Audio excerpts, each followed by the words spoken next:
Good morning, folks. It's another day that the Lord has made. He woke us up this morning and gave us our Bible verse for today. And our Bible verse for today comes to us from the book of Psalms, chapter 118, verses 5 and 6. Verse 5, I called upon the Lord in distress. The Lord answered me and set me in a large place. Verse 6, the Lord is on my side. I will not fear. What can man do unto me? You know, now since the beginning of the year, it's been an awful hard and trying time for a lot of people that I care about, see. And maybe it's been that way for you and those that you love and your family and such. But my prayer for you and for them is that they may know the comfort of God's presence, whether it's the popular little poem Footprints or the familiar, Yea, though I walk through the valley of the shadow of death, I will fear no evil, for thou art with me. The presence of the Lord is absolutely vital to standing up against our anguish, see. Now, the Lord does not long to stay away from us, to be away from us. He longs to be with us, see, especially at these mountains, or moments, not mountains, when the moments when we feel most alone, see. He told us that by experiencing anguish alone by himself on the cross. See, the thing about this now, we wonder, a lot of times we wonder, why do we have to go through this? What's the purpose of it?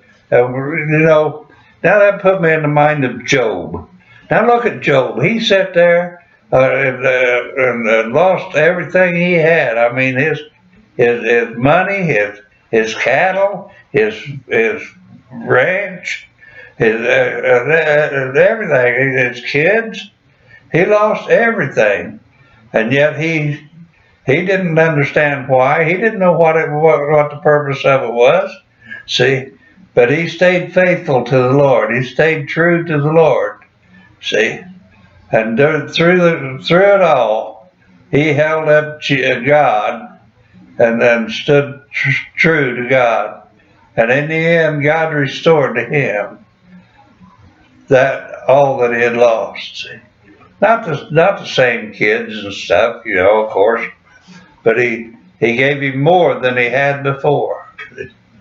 Now, I don't know if Job ever did understand exactly why God sent him through that. But it's just because of the devil trying to get you to follow after him so you can go to hell with him instead of following after Jesus and going to heaven, see.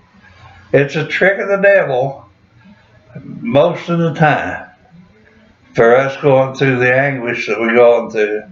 Like if you're going through the time of losing a loved one, see. That's the most difficult time in anybody's life, is when you lose a loved one. See, and you don't understand why, or what the purpose of it is, or why the suffering that goes along with that kind of a time, see. But the thing about this, the Lord still loves us. He still wants to be with us, see. Like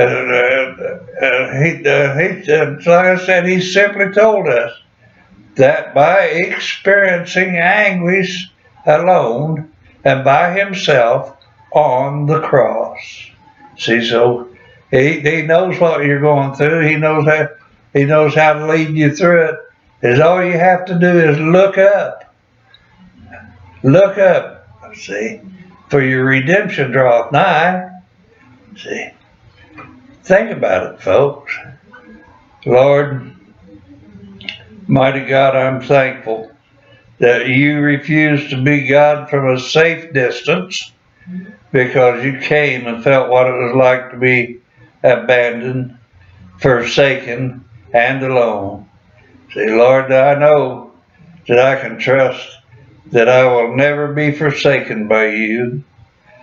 Lord, I ask you to give me a chance to have a cleaner sense of your presence with me in my life today. In Jesus' name, I ask this for those of my loved ones that are going through the difficult time, those of my friends that are going through the difficult time. Give us, Lord, give each and every one of us a clearer sense of your presence, see, especially through these difficult times. In Jesus' name, I ask it. Think about it, folks.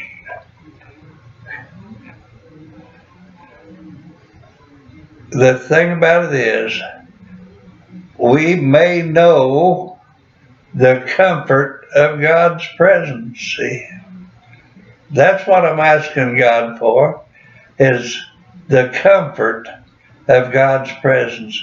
Let us be able to kneel down and pray to God, to ask Him to show us, allow us to know that He is there with us. And with that, folks, I'm going to say that's all for today, folks. ASAP.